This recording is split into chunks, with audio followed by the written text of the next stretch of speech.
Hello বন্ধুরা, তানহার স্বপ্নের চ্যানেলে তোমাদের সবাইকে স্বাগতম। আজকে আমি রান্না করব মুরগির কলিজা। কলিজা পছন্দ করে না এরকম লোক খুঁজে পাওয়া খুবই মুশকিল, আর আজকে আমি সেই কলিজা নিয়ে এসেছি। ফার্স্টে আমি চুলোতে দিয়ে দেবো তেল। তেলটা একটু গরম হয়ে গেলে ওর ভিতরে দিয়ে দেবো দারচিনি, এলাচি, গোলমরিচ, তেজপাতা। হালকা একটু ভেজে নেব, তারপর ওর ভিতরে দিয়ে দেবো পেঁয়াজ কুচি। পেঁয়াজটা দিয়ে পেঁয়াজটা ভালো করে একটু সময় ভেজে নেব। পেঁয়াজটা ভালো করে ভাজা হয়ে গেলে ওর ভিতরে দিয়ে দেবো আমি একটুখানি রসুন বাটা, একটুখানি আদা বাটা, আর দিয়ে দেবো একটুখানি জিরা বাটা। দিয়ে আমি কিছু সময় ভালো করে ভেজে নেব। তারপর ওর ভিতরে দিয়ে দেবো সামান্য একটু পানি। তারপর ওর ভিতরে দিয়ে দেবো হলুদের গুঁড়ো, মরিচের গুঁড়ো, স্বাদ মতো লবণ। দিয়ে ভালো করে মশলাটাকে কষাবো। মশলাটা কষানোর জন্য আমি এখানে আরেকটু পানি দিয়েছিলাম।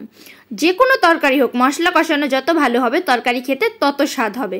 মশলা কষানো ভালো না হলে তরকারিটাও খেতে স্বাদ হয় না। মশলাটা ভালো করে কষানো হয়ে গেলে ওর ভিতরে আমি দিয়ে দেবো মুরগির কলিজা। কলিজাটাকে আমি ভালো করে কষিয়েছিলাম, আর আমি এখানে কলিজায় আলু দিয়েছিলাম।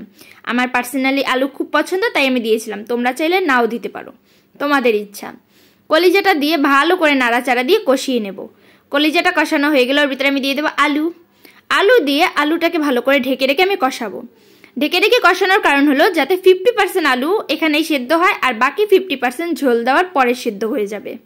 কলিজা আমার পার্সোনালি খুবই পছন্দ, সেটা গরুর কলিজা হোক আর মুরগির কলিজা হোক। তোমরা কারা কারা কলিজা খেতে পছন্দ করো অবশ্যই জানিও। ভালো করে কষানো হয়ে গেলে ওর ভিতরে আমি দিয়ে দিলাম ঝোল। ঝোল দিয়ে দিলাম। এখন তরকারিটা নিরিবিলি ওর মতো হতে থাক। এদিকে তোমরা ছোট্ট একটা কাজ করে দাও, লাইক, কমেন্ট, সাবস্ক্রাইব অবশ্যই করে দাও।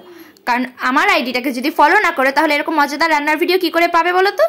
এই দিকে কথা বলতে বলতে আমার তরকারিটা হয়ে গেল। এর ভিতরে আমি এখন জিরার গুঁড়ি দিয়ে নামিয়ে নিলাম, ব্যাস হয়ে গেল। আমি এখানে হালকা গামাখা ঝোল রেখেছিলাম, তোমরা চাইলে নাও রাখতে পারো, একদম সামান্য। আর এই দেখো ফাইনাল লুক, দেখতে কতটা সুন্দর হয়েছে। আজকে এখানেই বিদায় নিচ্ছি, দেখা হবে নতুন কোনো ভিডিও নিয়ে। আল্লাহ হাফেজ।